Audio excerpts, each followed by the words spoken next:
Hey, what's going on, guys? I'm going to tell you today about Dinesh D'Souza's book, Stealing America. And this book, really good book, highly recommend it. But let me talk to you about what it's about. And Dinesh D'Souza, basically, he gets sentenced 8 months to a federal confinement center, which is basically almost like a halfway home for people who have already served their prison times, but they're not quite ready to be released into society. And the goal, at least Dinesh D'Souza believed, the ultimate goal of the Obama administration and the people who prosecuted him was to sentence him to 10 to 15 months in prison. But when D'Souza comes to the confinement center to serve his time, D'Souza says that, no, the prison guard, I should say, the confinement center guard tells D'Souza he would have been better off going to prison, and here's why. Because the prison that he would have went to for the campaign finance law that he violated was like a white-collar prison where there's businessmen, doctors who defrauded Medicare patients, and it's not a violent prison. But the confinement center was largely lower class criminals, and I'm not being elitist or anything like that, but the confinement center turned out to be more riskier for Dinesh D'Souza, but Dinesh D'Souza went unharmed. He decided to learn what he could and ask the prisoners questions about their lives and their crimes, and it all worked out, and he was unharmed.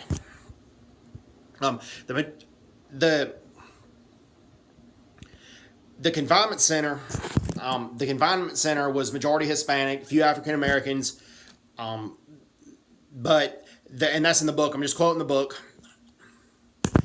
Okay, this is what D'Souza had pointed out in the book. Okay, that there was another Indian American who was a Democrat, and he gave $180,000 to Hillary Clinton.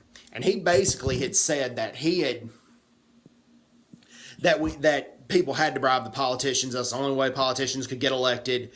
And he basically was unapologetic about a lot of things. But all this guy got sentenced for was community service, but it wasn't for the campaign finance law. It was for other unethical things, other illegal things. And he exceeded the campaign finance law way worse than Dinesh D'Souza did. Okay? And also, the lady that Dinesh D'Souza gave the money to, she was running for U.S. Senate, was a lady by the name of Wendy Long. Well, he went to college with Wendy Long. Okay? He was helping out a college friend who he held similar views with. But nevertheless, it was a violation of a campaign finance law, but no one has ever been indicted for the campaign finance law violation, much less served time for it. It was a bogus sentence because, as I point out, there was another Indian American who had Democratic and liberal views that donated way more than D'Souza did, and he didn't serve time for that specific crime. And the other crime, he basically just got light sentences of having to perform community service. Anyways, okay. And in the confinement center, he knew a guy named Casares, and Casares was a liberal politically because he believed in the welfare programs and the WIC programs and things like that. But he also was a born-again Christian, became a born-again Christian in the confinement center, and he thought it was bogus why D'Souza was there. And Casares didn't like that D'Souza was there because he felt like D'Souza was unjustly there. That he was just basically there because of his personal beliefs. And the book touches on that. The book also touches that. The book also touches on that that some of the Democrats can go after people because they think differently than them, and go after them like gangsters. And what motivated Barack Obama, or President Obama at the time, to go after D'Souza the way that he did. Same to a certain degree, Hillary Clinton, I believe, and other Democrats,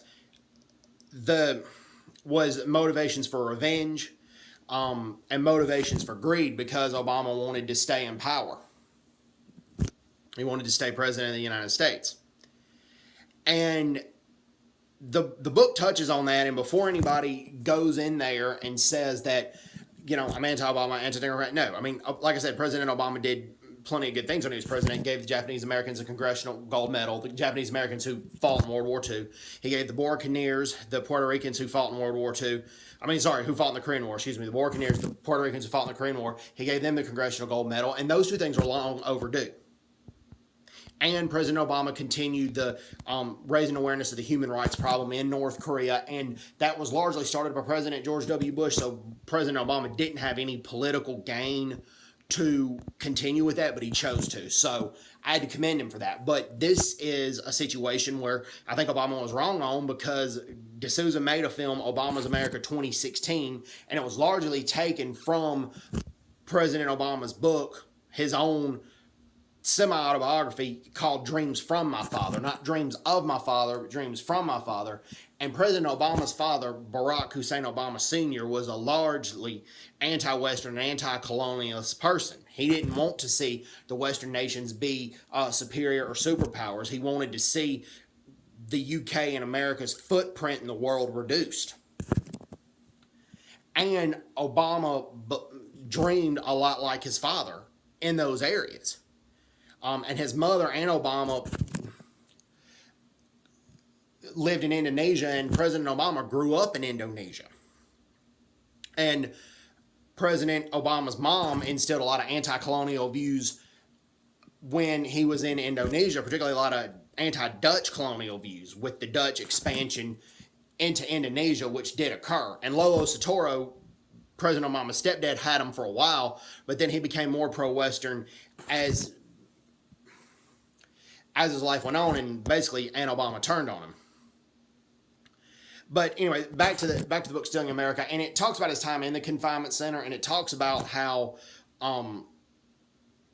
what all went down there, and it talks about how criminals operate, and talks about how nowadays a lot of Democrats operate like criminal gangs as well. I recommend that people read the book and decide for themselves. So anyways, hope everyone's doing well. Take care. God bless them. Bye-bye. Bye-bye.